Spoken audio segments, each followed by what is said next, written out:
At New Hampshire Motor Speedway, we've got 42 cars on the grid and one car in the penalty box. Jamie Little, what's going on with the 22? They did fail pre-race tech. Now, I asked Steve Addington, his crew chief, what exactly happened, and to give it to us in layman's terms.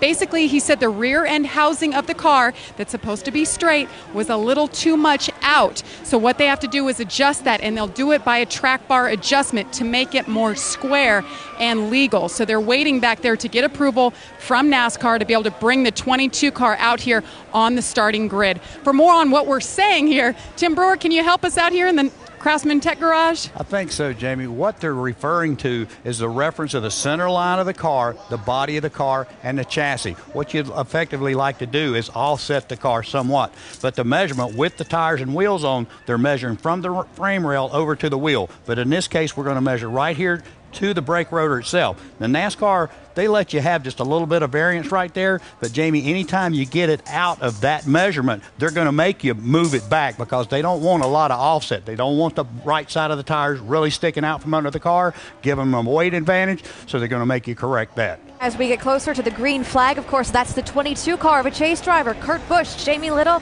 what is going on? Yeah.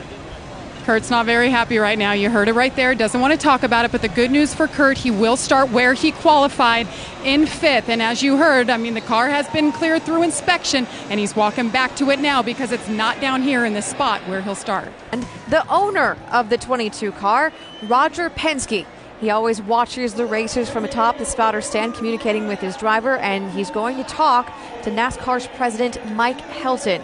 If you've been following along, Kurt Busch's car was failed pre-race inspection. It is now starting in the 5th spot, but it certainly is a developing story and something very interesting to follow for one of these chase drivers.